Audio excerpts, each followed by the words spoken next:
And trying to decide if that light's too bright. It's driving me a little crazy.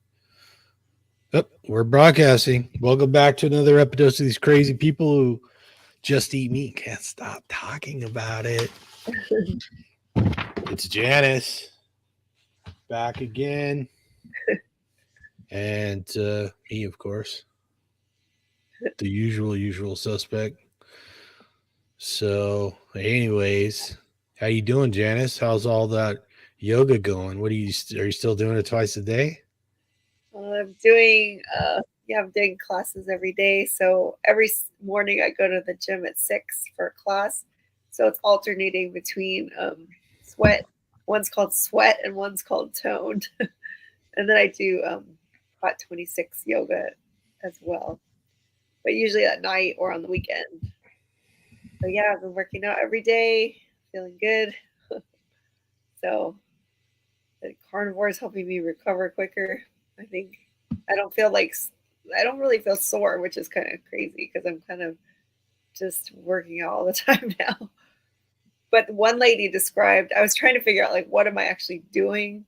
The one lady described sweat as like high in whatever it's called hit plus like Tabata style. So it's like really fast. Mm. The sweat classes are really fast, and the toned is like weight training and like Pilates inspired calisthenics with free weights. And Mm. then the hot 26 is like Bikram yoga, but they don't call it that anymore. It's the 26 Mm. poses, but everything in the hot studio. So Hmm. it's cool. Um, how about you? Did you go to the gym today? I did. So today I just did chest. Yep. Um, I break things up, because I'm going so frequently, like Yeah. every day. So yeah, today was chest day. Last night I was really tired, so I did a real light chest or shoulder day. Um, So I think the day before was just arms. The day before that was legs. Legs is usually always a big day. If you don't have to wobble to the car, you didn't hit the legs hard enough. wobble. Well, I got this new trainer guy. I paid for 16 sessions with him, and he has a very different approach. So I'm kind of interested in it. But first of all, he's a carnivore, which is pretty cool. I took that as Nice. a sign that he was the right trainer for me. And Mhm. like I told you, he follows Paul Saladino, so he does eat fruit and honey. But he said he only eats fruit because he basically will lose too much weight if he only eats meat. But he also is eating like grass fed, so I'm thinking it's probably just like really lean. I'm guessing maybe that's why but he eats like raw dairy. I was going to tell you the style of like what his approach is for strength training.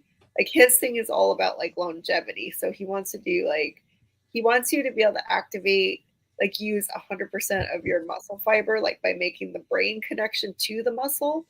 So he Mhm. had me do like the first thing he had me do, like he had me lean on or like put my arms out at different like he wants to do your full range. So he has you do like a close, like I'm leaning on a like a bar and I'm holding my like my myself up like at different like close, medium, and like far. Mhm. I have to like hold myself up for like a minute, but I have to like engage, like pull inward. Like my hands are on the bar, but I have to pull inward like as hard as I can, like Mhm. between my hands to like engage.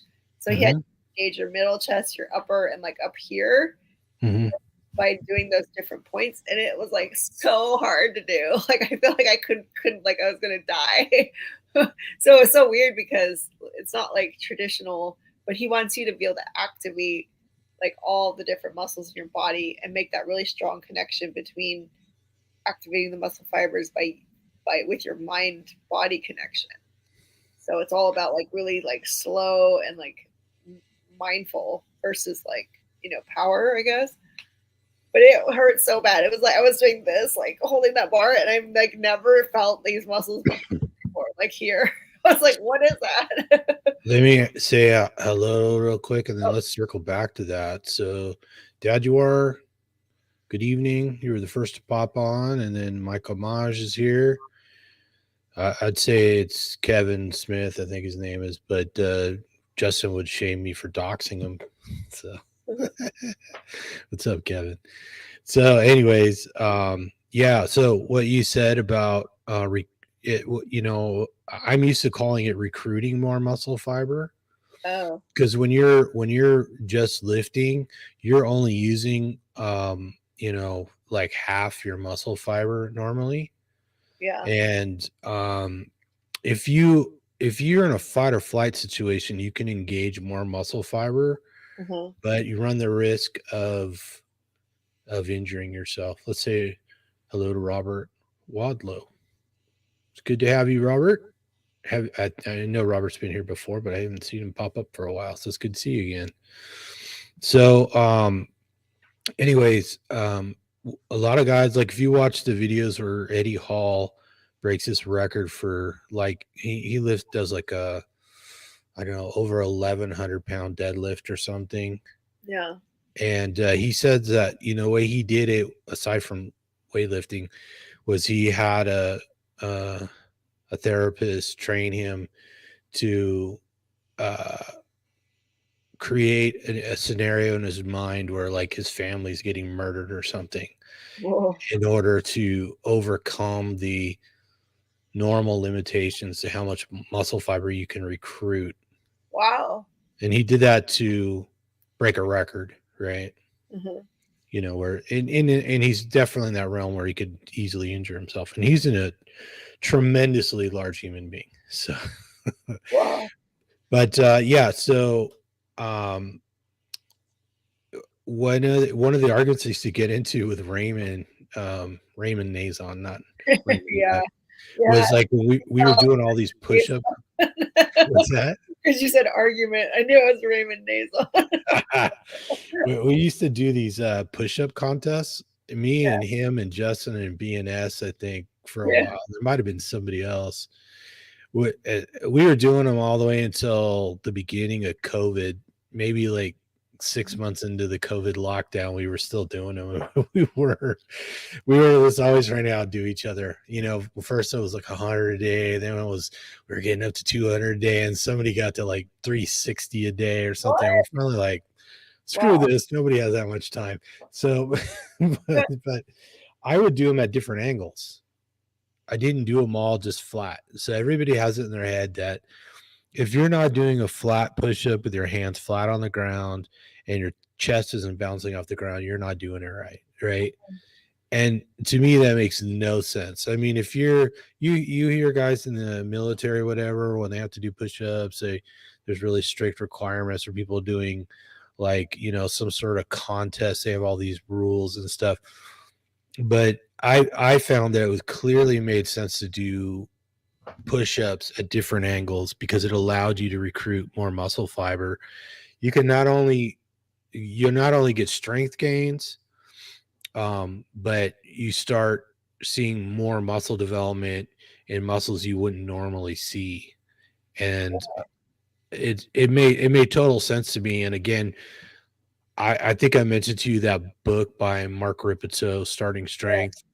Yeah. So in that, he's very strict about things, but that's kind of in the context of people who are, let's say, preparing for competitions to do deadlifts and squats or whatever. And when you take things to a lifestyle where you want to keep doing this every day for the rest of your life, and you're not preparing for a competition or something like that, you find that there are alternatives to doing things, like changing the angle and changing the grip and so on and so forth, that provides more development, more overall strength. That's what my Yeah. trainer was saying. It's like he's like, well, when you're in the world and you're living, your knee is going to come past your ankle. You need the full range of motion. So he's telling me he's going to have me do things like walking backwards and like because your knee goes beyond, like he's like, people try to do these perfect, setups, but it's like, to really be functional, you're gonna have to be able to go beyond, like, like you're gonna have to do the full range of motion.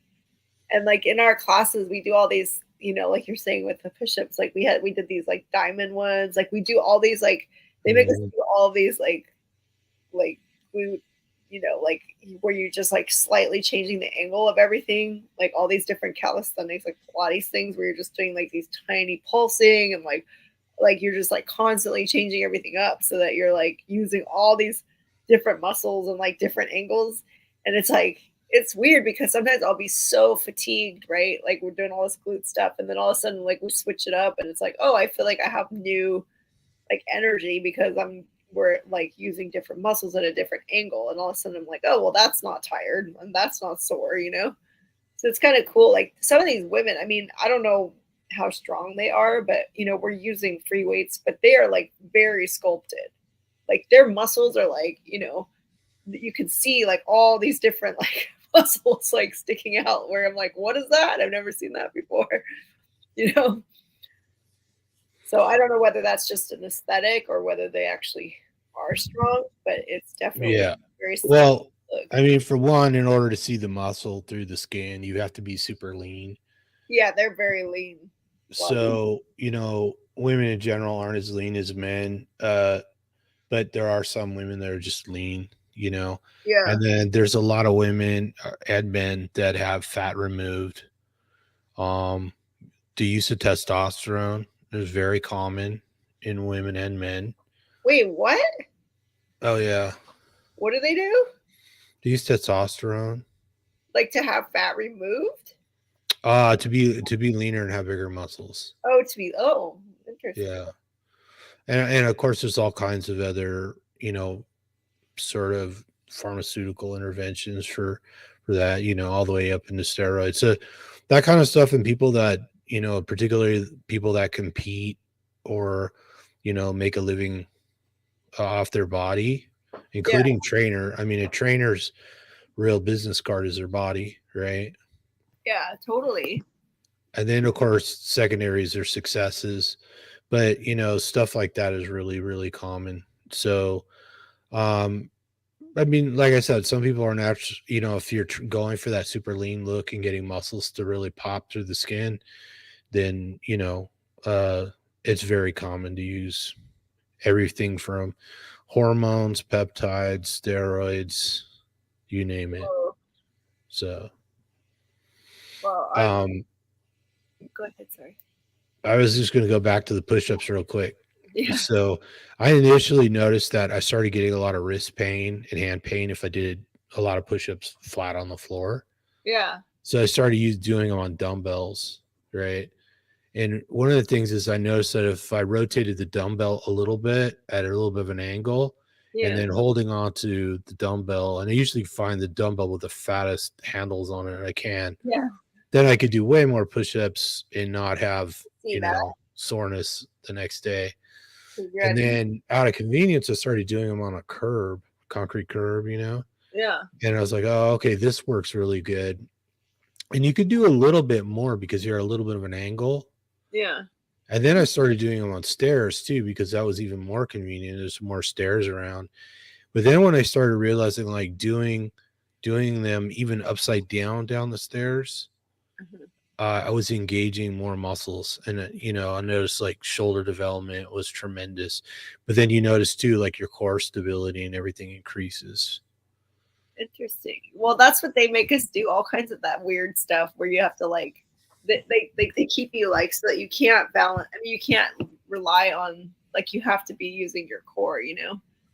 So they have us do things like push-ups where you put it like a barbell, like, I mean, a dumbbell on its side, and then you have to like hold yourself in plank and then like lift your hand up and like touch and tap the top of the thing. Like a lot of Mhm. that kind of stuff where you have to stabilize using your core, or we do like a little squat, so you're kind of wobbly, or you like lift one leg up while you're doing the weight so that you can't like use, like, you have to engage your core to be able to stabilize. So I don't know. Yeah, so that's one of the things you find out, that if you're lifting a lot and doing exercises like that, if you're doing deadlift, squats, overhead presses, you don't have to work on your core because your core has to be really strong to lift a lot of weight that way. I see. And then the other thing, I was just, I said I was doing chest today. So one of the first things I realized was most people don't have any idea how to really do a bench press. Not that bench press is necessarily all that important, but a lot of people just enjoy it. Mhm. And so, first of all, in order to do it right, you have to pinch your shoulders together and really dig them into the bench to stabilize your shoulders. Uh-huh. If you don't do that, you can't lift as much, and you run the risk of injuring your shoulder. Yeah. And then you got to kind of arch your back and plant your butt and your feet so that you've kind of created an arc.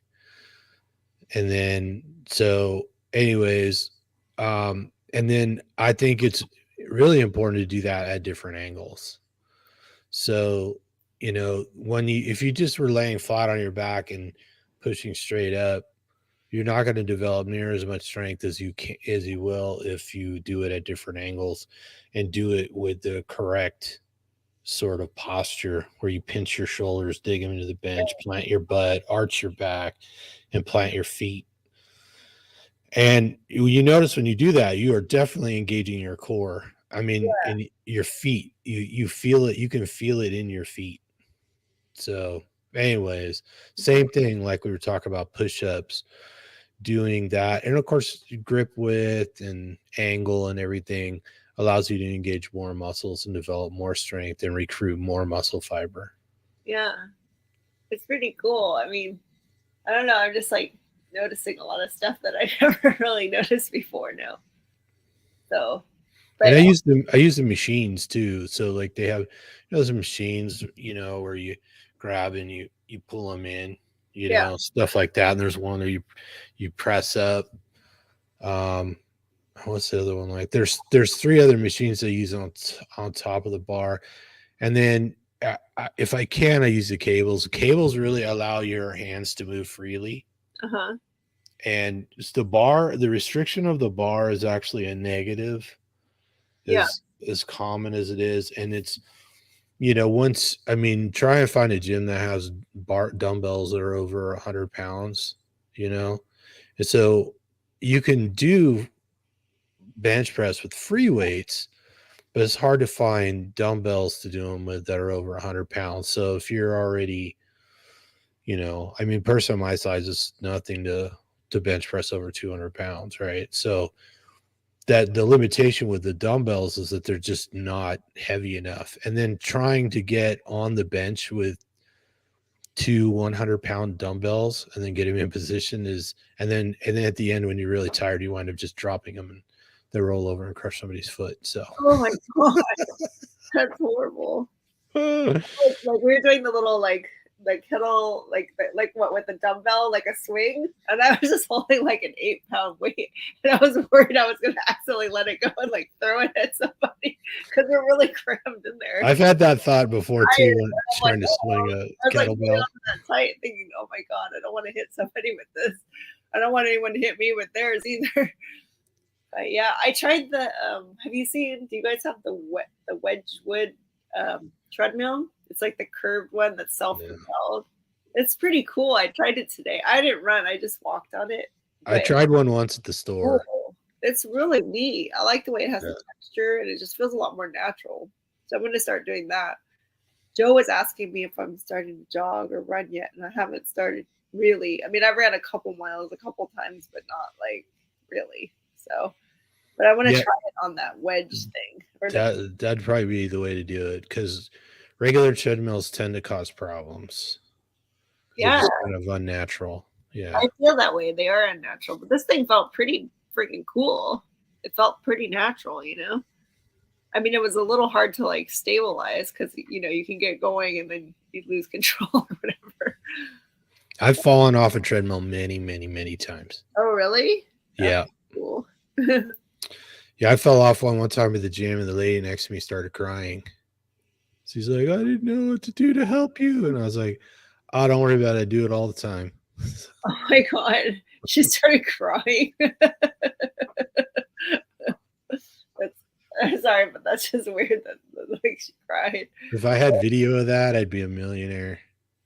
for crying or Because falling. once if you just hit the dashboard, it's not, and you grab on, it's not too bad. But if you slip off the dashboard and you get launched, Oh my god. then you've got like rug burns and you're all Ah, crumpled up. It's ugly.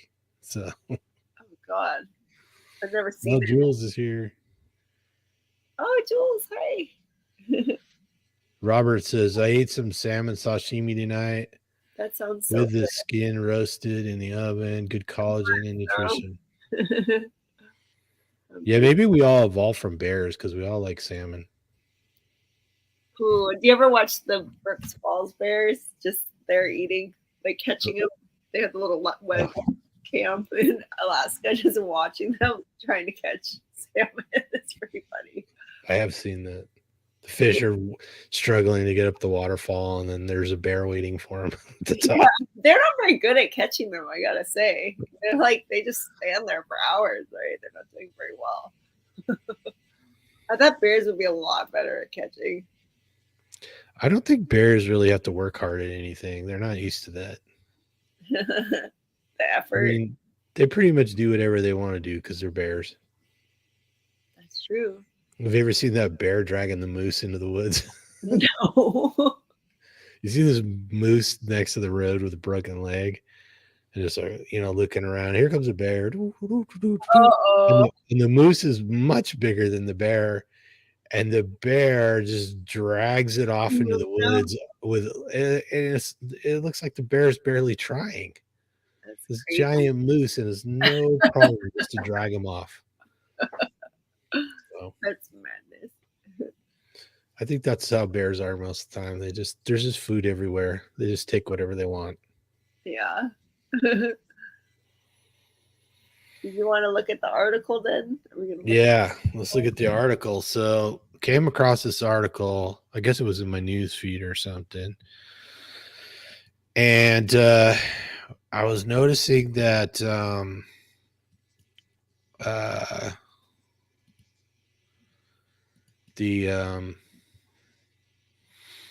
that carnivores kind of hit mainstream because this is in Bon Appetit.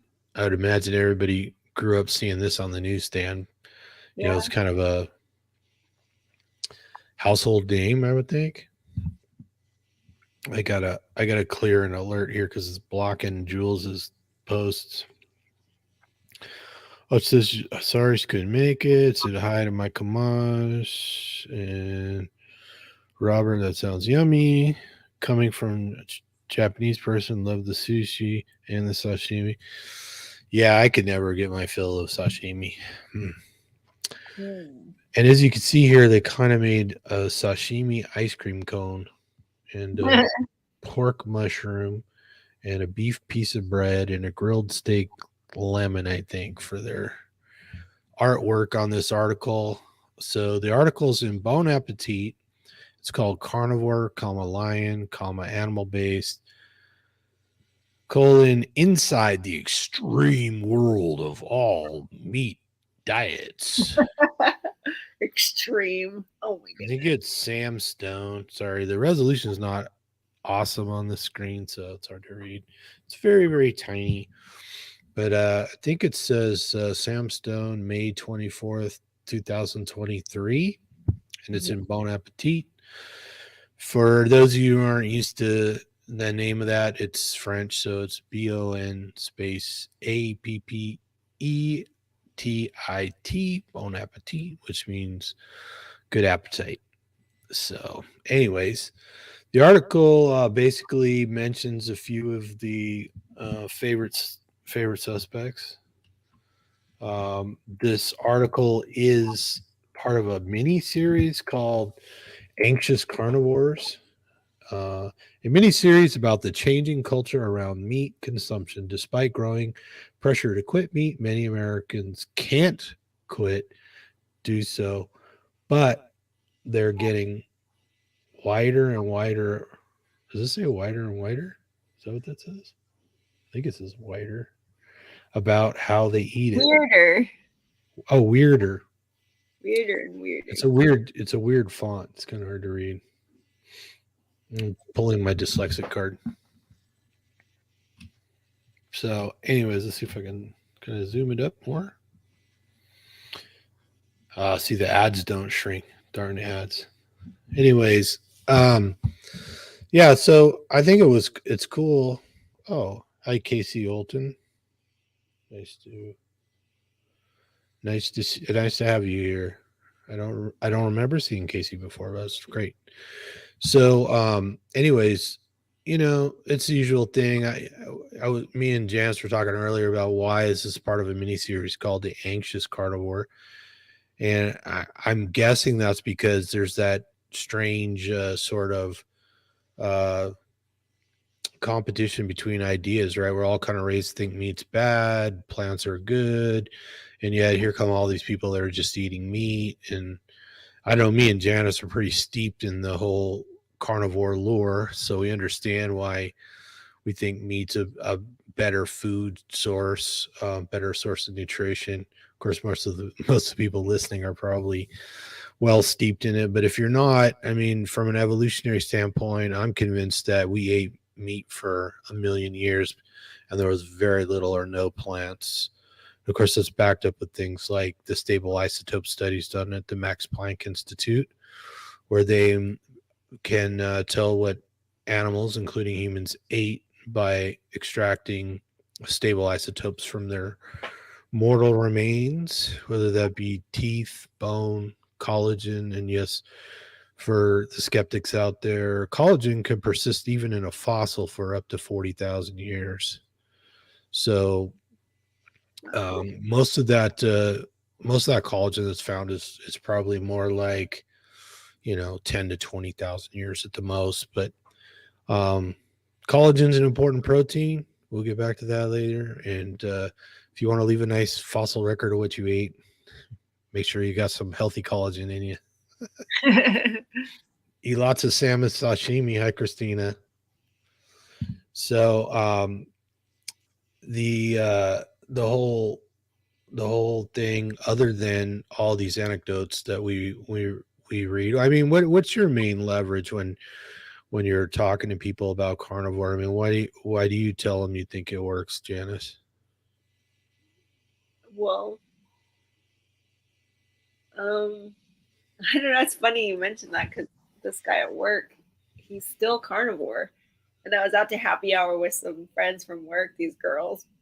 They were like, "Did you see him? He's looking like so good." Like, but they're saying he looks younger and he looks like healthier, but they didn't know why. And I was like, "Well, that's because he went carnivore." And they were like, "What?" Because we were talking about maybe. I mean, I feel like I don't know. Like, it's hard to say it like in a nutshell. Like, I think my new way of thinking about it is that like plants are basically toxic and meat is not. Meat's good for you.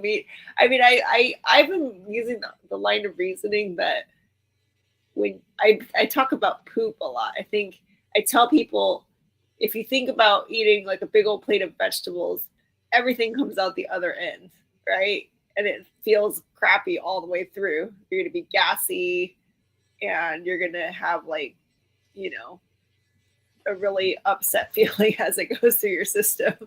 And then I tell them like, well, if you're eating meat and fat, it's all like the whole bioavailability thing, like that you're basically your fat is your energy and your protein is is the building blocks for everything in your body, and almost nothing comes out the other end, and you feel great. So I mean, I guess I don't know. I That's a good question. Like, how would I position it now if I just met someone? Like I told you, my new trainer. It's like I told him it was the first session, and he was doing my little like not the DEXA scan, but one of those body composition scales. And I said, well, you're gonna think I'm weird, but I basically only eat meat. And he's like, I said I'm a carnivore. And he's like, what? He's like, I'm a carnivore too. So I was like, what? But that was like a very rare thing, you know, because I'm working out at this gym and like everything there, like in the cafe, is all like smoothies and juices and like they have the usual things, salads, like yogurt with berries, avocado toast, like everything that like these are some seriously like, you know, health nut people who work out because it's kind of this like high end gym with like all of the people who think they're doing the very best things for their health. And they're all eating all that plant shit, you know? So I don't know. That's like a long roundabout, not really an answer, but I don't know how to I mean, I still Well, think like that's a good way to explain it.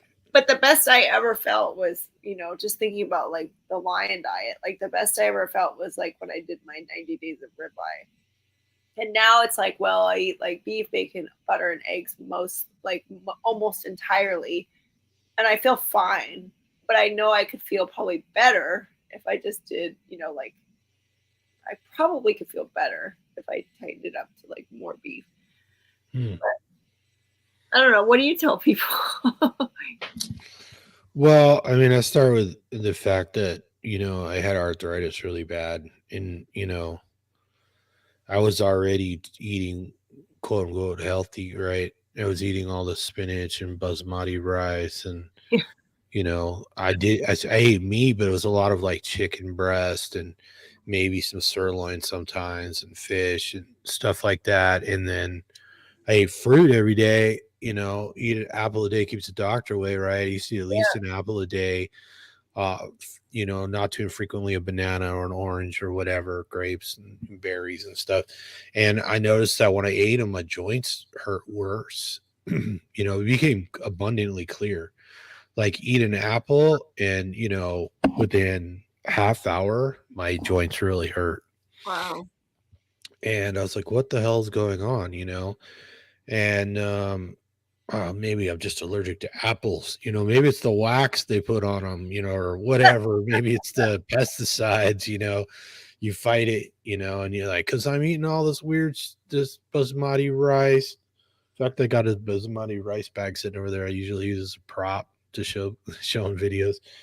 Um, and quinoa or quinoa, however you want to say it. I know somebody's going to say, "Oh, it's pronounced blah blah blah," but anyways, all this supposedly healthy stuff and tofu, and you know, replacing protein with tofu and eating beans and the sprouts and all this stuff, and you know, I was just getting sicker and sicker, you know, and when I try and work out, and I'd have all this supposedly healthy food, and then I felt like I was starving, you know, Yeah. and you know, I was still getting, you know, everything from cavities to arthritis to uh, you know, not sleeping well and you know, brain fog and all that stuff. And so, anyways, friend of a friend told my friend, you gotta, you know, control your blood sugar if you want to be, you know, try low carb. And so my buddy and I started looking into low carb,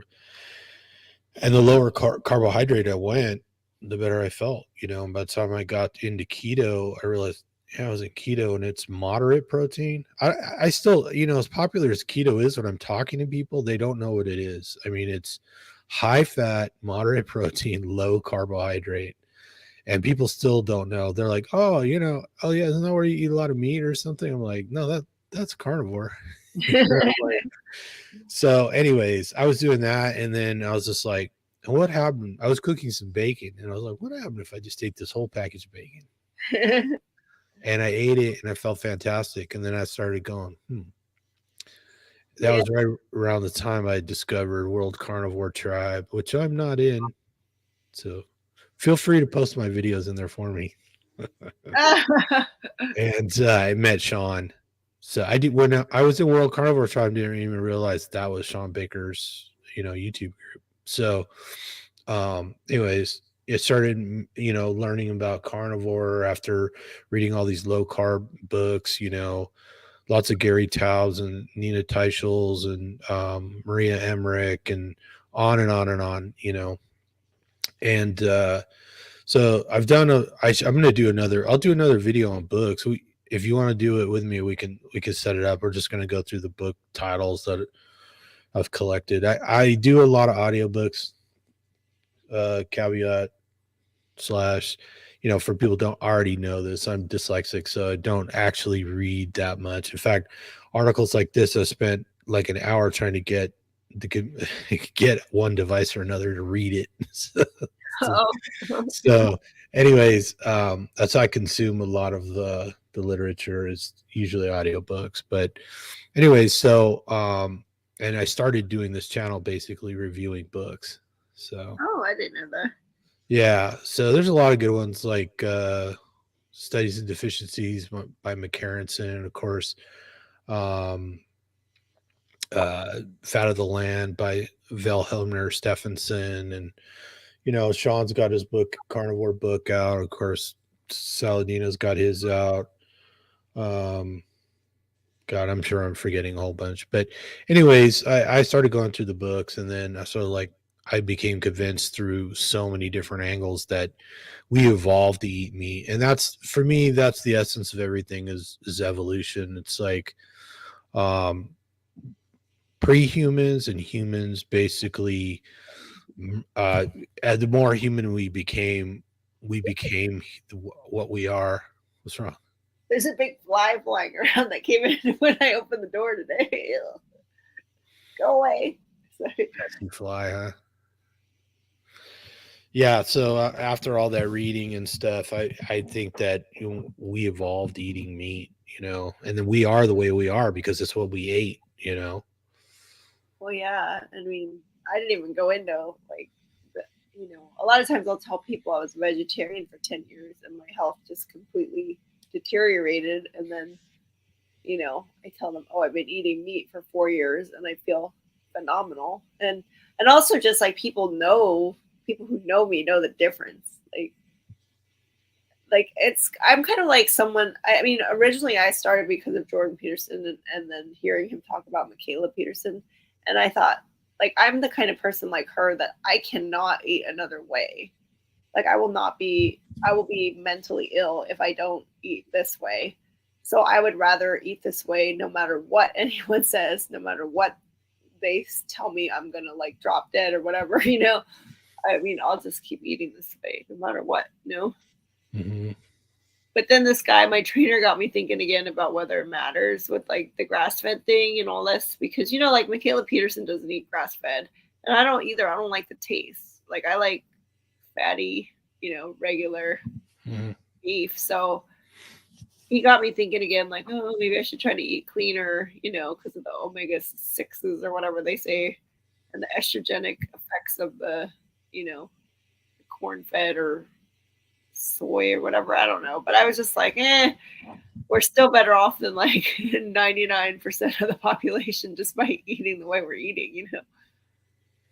Yeah, I eat some grass fed, but I mean, I don't like ordering meat through the mail. Seems to never go well. And then there's just, a limited amount on the shelf. And of course the price is high. Well, it doesn't taste good either. I've had it taste all different ways. I've noticed that, particularly Australian beef can taste different. And the same is true of Australian sheep, right down to the brains. Huh. The organs taste a little different. I think it's just the type of grass they eat's a little different. It's a little different flavor. Huh. So yeah, I mean, I don't know. It's worth an experiment, right, to see if you feel or perform any better. I guess, but I mean, I feel like I don't see how much better I could feel. And now, like working out every day, I don't really have a recovery. Like I feel like I don't need, like, just like you go every day, I don't feel like I really need recovery time because, oh, get out of here. This big old fly. This is like the biggest fly I've ever seen. I'm like, how did he find his way into my house? Maybe it's a drone. Where's the ADS when you need him? It's a spy drone fly. But yeah, I mean, I think this is cool that this article has made it into Bon Appetit because that means that it's like that means it's like starting to get traction, right? Whenever they start acting like something's weird. Yeah. So I mean, I'm pleased by this I mean, I think it's just so funny. It really still strikes me as weird that people think it's weird to eat meat, and like they think Yep. it's not weird to eat all plants. It just doesn't make any sense to me. Well, we're indoctrinated with this idea that plants are natural and they're healthy, and we were always foraging plants wherever we went. But then when you look at it, you realize the plants we eat weren't available. We weren't foraging them. You know, I mean, you take potatoes; they're from the Americas, from South America, and they all wild potatoes are poisonous. You know, so the potatoes we eat today are less toxic, but you still have to at least cook them to detoxify them. You can't eat raw potato. So Well, I just also think it's weird that with plants, anyone who is eating plants, it's like they're totally out of control, you know? And I remember being like that. I feel like today I woke up and went to the gym, went to a class at like 8. I had my buttered coffee before I left, and then I had made scrambled eggs and bacon, and then I just ate them like around 10 in the car. And then I was fine like the whole day. And I went to the gym some more and did all stuff, and then I came home like hours later, and I just made my steak. But I was thinking to myself, like the whole day I was just sort of like busy and doing things, and I didn't have to give food a thought at all because I was just like, I was full, I was satisfied. And I just remember before being carnivore, I would just be thinking about food almost the entire day, like just what am I going to eat next? What am I going to eat next? I'm hungry. I'm hungry. And then trying to fight like the urge to eat things that you don't think you should eat, and then trying to plan out what you are going to eat, and then all these choices that you have to make. And it's like people, I just watch all these people. They were out at the pool, and everyone has to be like snacking all day, and they're like ordering like smoothies and like drinking all these weird like artificially colored drinks and everything. And I'm like, that just doesn't seem healthy. Like people tell me, oh, their plan for the weekend is they're gonna have like bagels in the morning, and then they're going out and they're gonna have beer in the afternoon. I'm like, how is that? Like, how can someone tell me that me be eating like pure bacon, butter, eggs, and a steak is like somehow unnatural, but they're gonna go out and plan their whole weekend around all this like artificial stuff that they're gonna eat? It just seems so strange, like that people can think you're crazy or extreme, like this article is saying, and they're just like, like even this recipe thing that's going on the screen, it's like, what on earth? Like, why should you spend so much of your life preparing some kind of? You have to make those plants taste like something, so you got to add all these seasonings and everything. But with meat, all you got to do is throw some salt on there, and it's like delicious. well, that's what I like to say. The modern culinary arts are really just about making your food taste like something else, Yeah. right? And when you just eat meat, um, you don't really have to do that. I mean, I eat a lot of steak with I don't even put salt on it. Sometimes I salt it, sometimes I don't. I eat raw steak. Oh, that reminds me. Let me take a moment. Let me see if I can pull it up. Um, I have a online pal from Instagram, and she likes to give me a hard time. So I told her I was gonna take a poke at her today in the video. She goes by round as a pound. Don't know why she goes by round as a pound because she looks very fit. But anyways, she let me see. I'm gonna pull her up. Her name's Natasha, and she loves to give me a hard time because first of all, she was complaining that I didn't sear my steak enough. And I was like, hey, why are you being she likes to try and boss me around for some reason. I think she likes to boss everybody around. But anyways, round as a pound. I'm calling you out. Where's your meat? And then all right, so here's some of her beef. It looks pretty good. I like it. Lots of butter. But anyways, Now, yeah, look how fit she looks. Why she calls herself round as a pound, I don't know. But anyways, she wanted some attention, so I'm giving it to her. Uh-oh. Somebody's Is calling that me. her calling you? Damn. And she lives in the UK, so how she got my number, I don't know. Is it really her? Yeah, it's round as a pound. No, is Calling. she's calling you right She's threatening to overcook my steaks. now? So, anyways, enough of that. I told her I was going to call her out in the video. She didn't even know I had a YouTube channel when she started this little tiff. So she's going to find out now. So, anyways, yeah. And then she says, "Oh, well, she eats raw meat," and she's like, "I've never seen you eat raw meat." And I was telling her I talk about eating raw meat all the time. I get that's probably the thing I get the most crap for is eating raw meat. So Really? yeah. And I tell people, eating raw beef is really not that different than eating like raw bluefin, which is, one of the finest sashimis you can get, right? Well, I steak think, tartare is raw. I mean, I love sure. that. That's so good. But yeah, no, if that's what freaks people out. And when I tell them that you can get raw meat in fancy restaurants, people eat it all over the world raw, we know the Inuits do, but you go places like, I think Ethiopia, it's really common to serve like a large piece of raw meat, not even like nice ground, fancy, high end, schwanky restaurant steak tartare. There's a bunch of variations of steak tartare.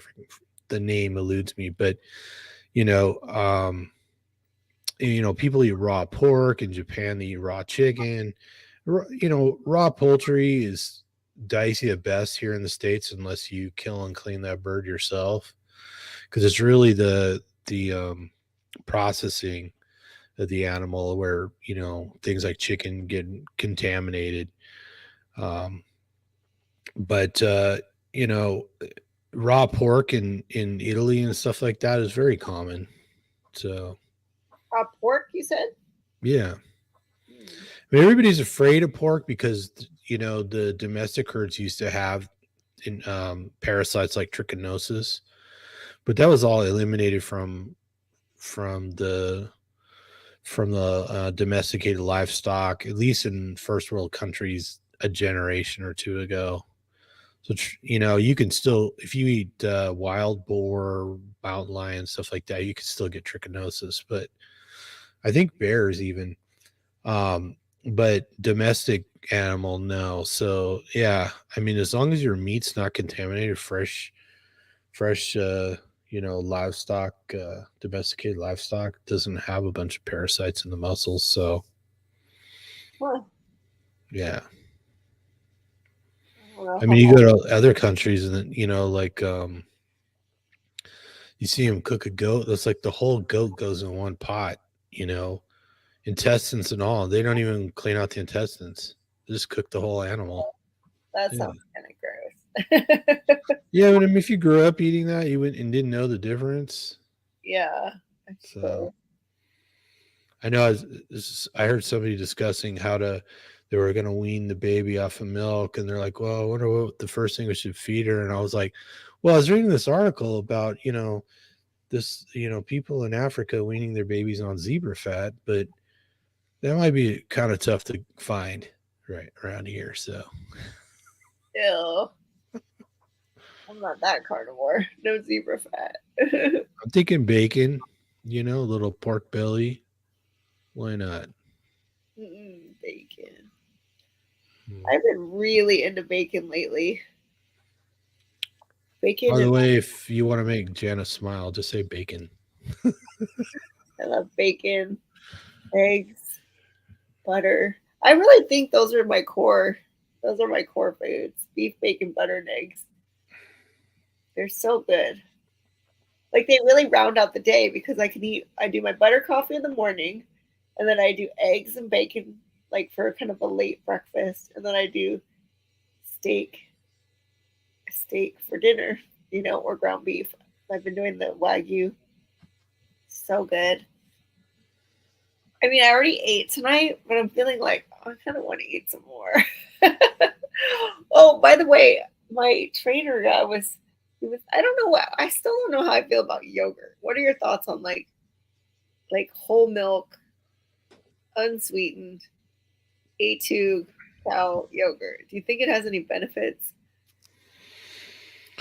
Um, I mean, if you were, if you there's something wrong maybe with your intestinal flora and you were trying to fix it, yeah, maybe there's a benefit there. I'm not 100% sure.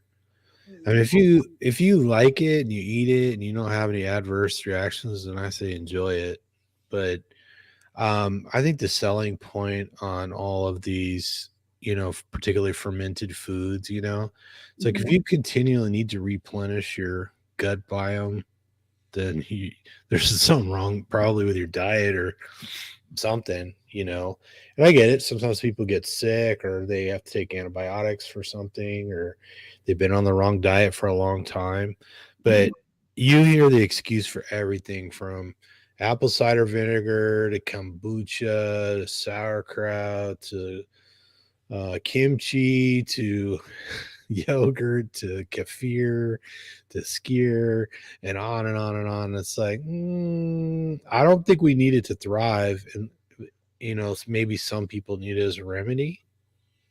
But you can just like it's not harmful though, right? You I think it's just whether a person tolerates it or not. I mean, some people just don't tolerate dairy, right? Mhm. And all of, it doesn't matter if you're talking about yogurt or cheese or whatever. When those microorganisms act on the dairy, it changes it. And sometimes it makes it more tolerable for people, for sure. Because dairy can have proteins in it that don't agree with people. Like you mentioned, the A2 over A1, Yeah. which is a difference in protein between particularly Holstein and other cows. I Mhm. think we talked last time about water buffalo, mozzarella, and all that. Holsteins primarily produce the A1 casein, which is incompatible with some people's digestion. Mm. The A2 is typically works great for people who don't get along with A1, but then there's also the sugars too, galactose, lactose, those the toses, and sometimes those are problematic for some people. That's why they have, um, lactose free dairy as well, right? So a personal incompatibility with dairy is kind of all over the place. Dairy is like a massive subject because you could turn it into yogurt or cheese and eliminate or drastically reduce whatever it is that's incompatible with your digestion. Right. But butter's it's still in its own category, right? We've established that. Well, butter is pretty much milk fat, and so is cream. Yeah, I can. Cream has a little bit of milk in it still, but I don't have any adverse effect from cream. I don't think, or butter. yeah, well, the fats have very little protein and sugar in them, so that's that's why they're less offensive, right? Yeah. So, I forget the percentage, but for the sake of argument, let's say 50% of the people are lactose intolerant because they don't produce lactase, the enzyme that breaks down lactose as adults. We all do pretty much as infants, but then as we get older, we stop producing it because before we domesticated animals, we didn't need it. But some of the cattle cultures that existed for a long time have adapted back to producing lactase into adulthood. Mm. And of course, goat milk or sheep's milk is entirely different than cow's milk. I was weaned on goat's milk because there wasn't much in the way of baby formula, and it was considered healthier when I was born. And my mom was O negative, and I was A positive. Same thing with my sister.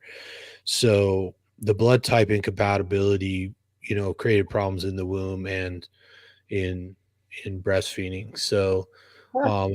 that was what they did in the place and time when I was born. So Wow, interesting. I've never heard of. yeah, where of course, when I was born, cow milk was way easier to get than goat milk, but for some reason, goat milk was considered better for that task. And I haven't really done much research on it. This is just what I was told. I don't really remember it. So, You don't remember no. goat milk. But I'd say people, try the yogurt. Just don't fall for all the stuff with all the garbage in it. Right. But then, I mean, it does have some carbs, like just in whole plain yogurt, though. Should I say hi to Stupid Logins 1 and Miss Patricia while we're at it? Yeah.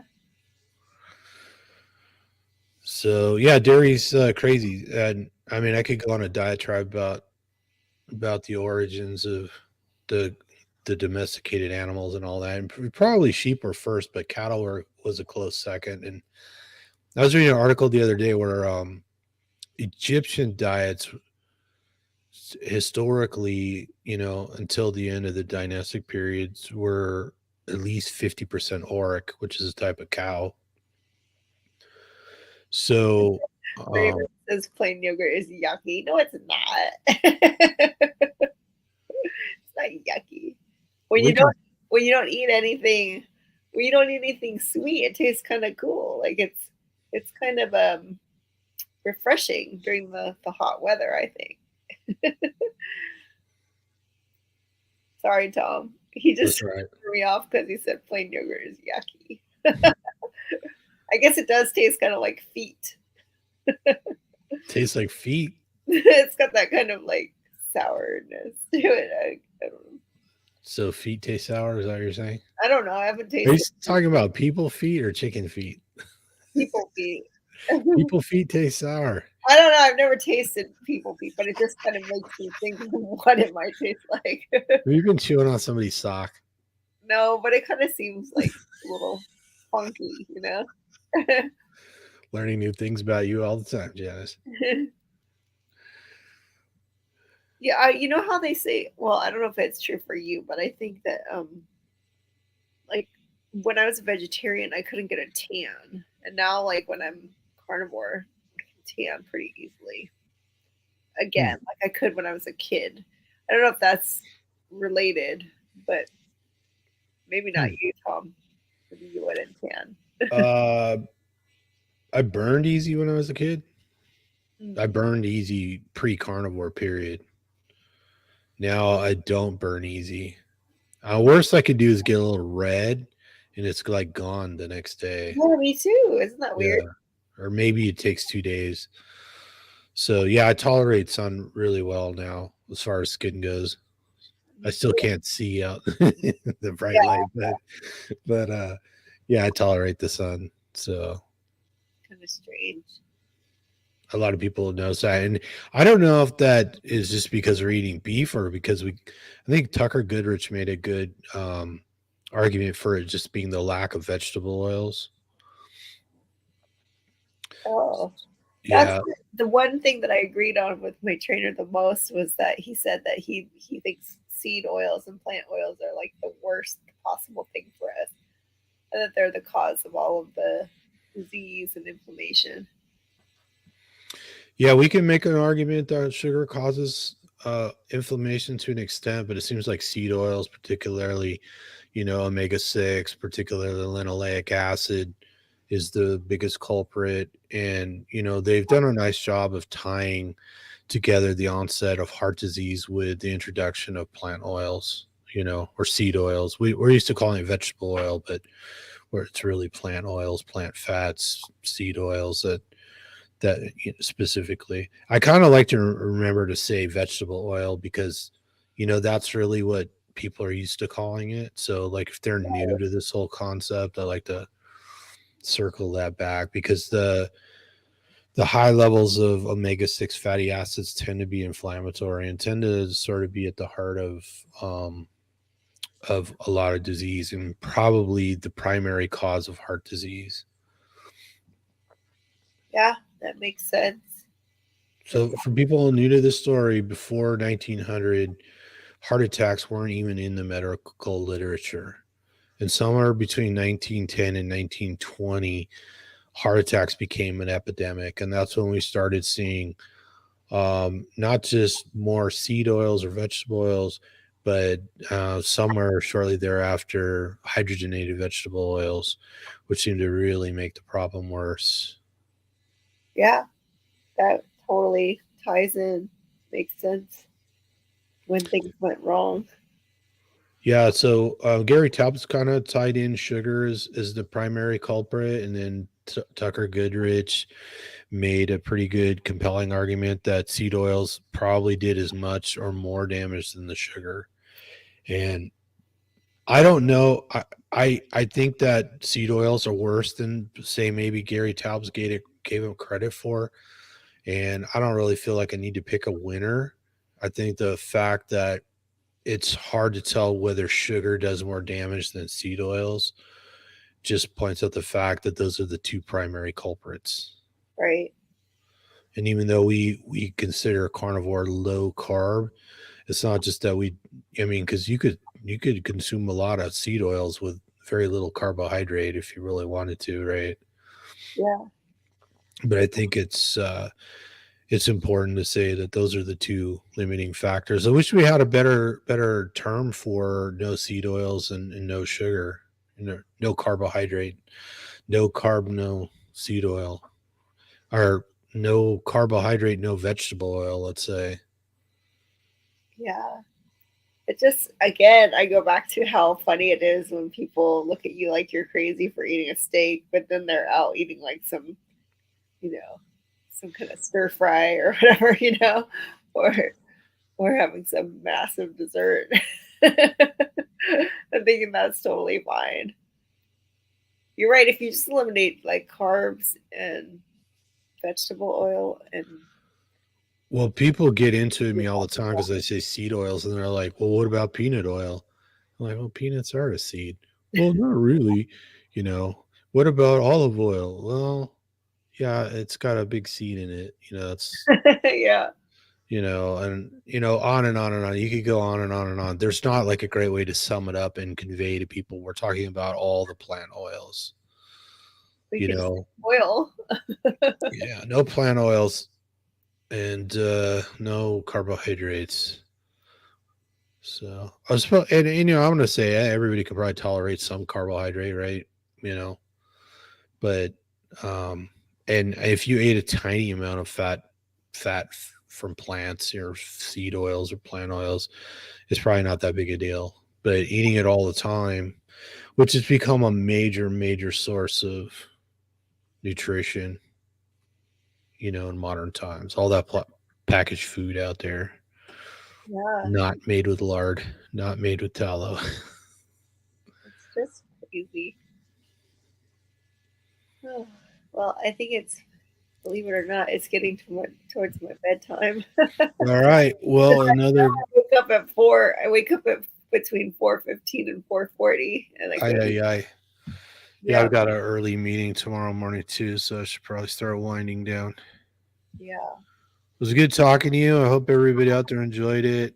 Thanks for coming, everybody. Thanks for all your comments. For all the people that weren't here for the live stream, leave us your comments in the on YouTube in the comment section. Maybe there's another article you want to talk about, or maybe you want to debate about whether carbohydrates or seed oils or plant oils are the real villain here. But until next time, eat some meat, feel better. Whatever you do, don't don't fall fall down the carb down hole. hole, Well, and broadcast not working. Come hole, on. Down the hole. Come on. hole.